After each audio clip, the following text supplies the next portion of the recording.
Pascal, aujourd'hui, au niveau de certains, je sais pas, services, dans des hôpitaux, dans des instituts, ou en tout cas certains services de soins, qu'ils soient publics ou privés, est-ce que vous avez aujourd'hui une intervention quelconque, une place aujourd'hui qui est reconnue? Alors, on a au moins la place qu'on nous laisse, et c'est déjà beaucoup, Ouais. pour faire de la recherche.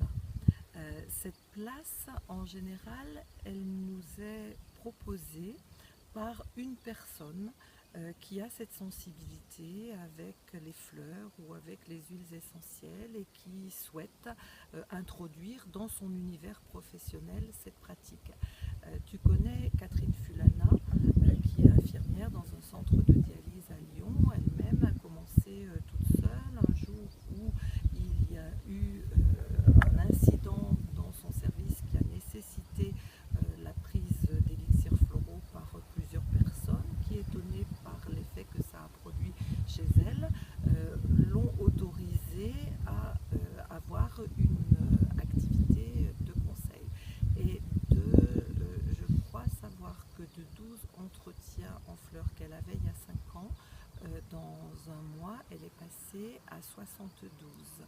Et ça fait complètement partie maintenant de ce qui est proposé aux patients qui viennent Formidable. en dialyse. Donc c'est formidable. Tu m'as parlé aussi de l'association Parkinson. Voilà, France, on est situé déjà là à Autran. À Autran, il y a un dojo qui accueille depuis 2 ans des patients parkinsoniens pour une pratique énergétique. Et un des dirigeants de France Parkinson, ayant entendu parler de DEVA, a trouvé intéressant de proposer à certains de ces patients, ceux qui le voulaient, une étude sous forme de test d'accompagnement émotionnel. Et cette phase de test s'est déroulée de début janvier à début mai, selon un protocole bien établi, où chacun prenait les fleurs qui correspondaient à son état émotionnel du moment pendant 3 semaines. Et comme ça, tous les mois, il y avait une évaluation de leur état général, émotionnel, selon une étude qui s'appelle l'étude SUTS, c'est de l'anglais. C'est une échelle qui mesure les points de stress, qui peut être adapté à la douleur, qui peut être adapté à n'importe quel sujet. Je prends un exemple, une personne, un des patients parkinsoniens, son problème majeur exprimé lors du premier entretien, c'était un problème de motricité fine pour jouer d'un instrument de musique. Ce problème de motricité, au premier entretien, il a estimé sur une échelle de 1 à 10 qu'il était de 7 et qu'il devenait donc handicapant pour sa pratique de musique. À l'issue des 3 mois de prise des élixirs floraux, et chaque mois il mettait une note, eh bien il avait une note meilleure, alors pas spectaculaire, mais il était arrivé à mettre 4. Ce qui était quand même Une nette amélioration, enfin déjà quelque chose qui est satisfaisant. Voilà. Alors c'est toujours une surprise pour nous aussi, les tests, parce qu'on ne sait pas si ça va donner quelque chose, si ça ne va pas donner quelque chose. Je résumerai les résultats ainsi. 100% des personnes qui ont participé au test, si c'était à refaire, le referaient. 100% ont eu des résultats visibles, en particulier, et ça c'est très intéressant, en particulier sur le sommeil. Ça veut dire qu'on pourrait prendre pour des études futures le sommeil comme indicateur avec cette échelle par exemple. Alors que dans le premier entretien, aucun n'avait dit avoir de problème de sommeil, c'est jamais ressorti. Donc les fleurs qui ont été données à chacun n'avaient pas de lien avec le sommeil, c'est ça qui est intéressant, et tous ont eu des améliorations de leur sommeil. Donc 100% ont eu des effets visibles, tellement visibles que les médecins qui les suivent se sont intéressés et acceptent d'autant plus facilement qu'ils continuent, et 100% souhaitaient continuer à être suivis par quelqu'un qui ait la capacité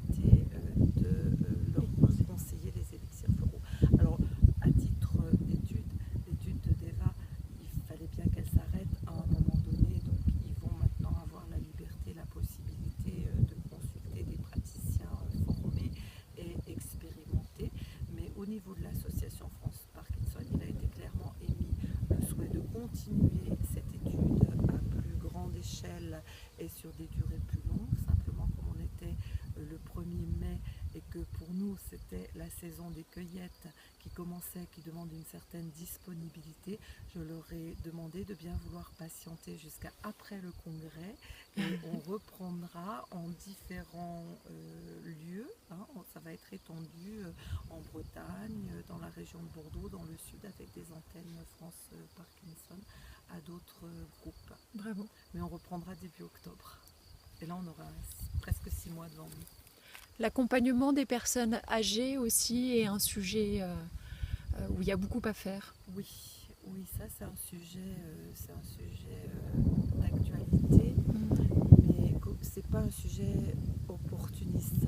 Je veux dire, si Deva s'est intéressée à ce sujet, c'est d'abord par l'intermédiaire d'une personne, Béatrice Le Chartier, qui est aide-soignante et qui est également formatrice en élixirs floraux et qui a souhaité commencer à travailler dans la maison de retraite où elle était aide-soignante pour tenter d'apaiser, d'aider les personnes âgées à vivre le mieux possible leur entrée en maison de retraite et puis leur vie nouvelle qui quelquefois dure du mieux possible.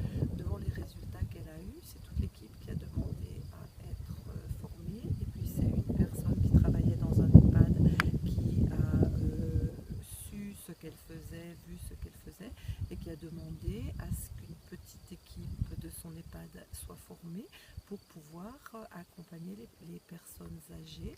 C'est ce qui s'est passé, ça s'est tellement bien passé que c'est toute l'équipe de l'EHPAD, le Septier d'Or, qui a voulu être formée et puis c'est en train de faire des petits, de s'essaimer, puisque d'autres EHPAD de la région qui sont un peu regroupés sous une étiquette, ils se disent EHPAD humanistes, donc avec une approche humaine sensible et notre approche végétale sensible leur correspond et je crois qu'on fait vraiment du bon travail. Là en tout cas c'est satisfaisant pour les équipes qui du coup redonnent du sens aussi à ce qu'elles font.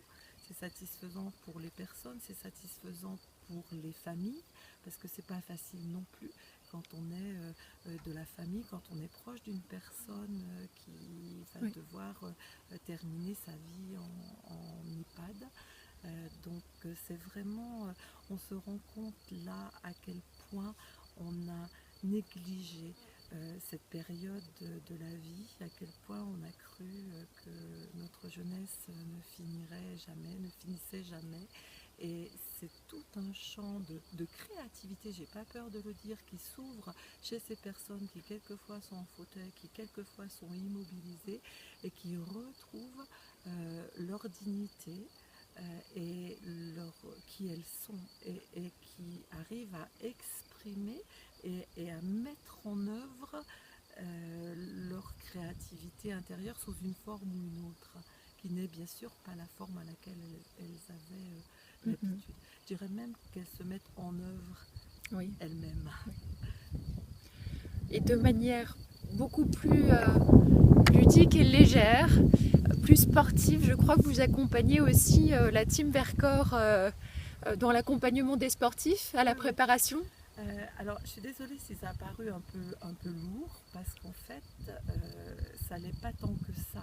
Effectivement, c'est léger, même avec les personnes âgées, c'est léger. Quand une personne âgée se met à rire, c'est juste du bonheur et de la légèreté. Après, les élixirs floraux avec les sportifs, c'est une histoire qui est ancrée dans le Vercors. De très grands sportifs ont été accompagnés dans leurs plus grandes prouesses, y compris jusqu'aux Jeux Olympiques avec les élixirs floraux d'Eva. Maintenant, l'année dernière, c'est vrai, on a été sollicité, on a dit oui, parce que tout ce qui est recherche est passionnant, pour participer à un accompagnement de sportifs amateurs et professionnels dans le cadre d'une étude qui s'appelait PASS Sport Santé, où les volontaires avaient à la fois un coaching sportif avec un coach sportif, un coaching micronutritionnel et nutritionnel parce qu'on sait combien l'alimentation compte, et un coaching psycho-émotionnel avec les élixirs floraux. De bons résultats qui devraient permettre de mettre en place ce pass sport santé à plus grande échelle, peut-être même pour les touristes qui viennent en vacances dans le Vercors à partir de cet été ou l'été prochain.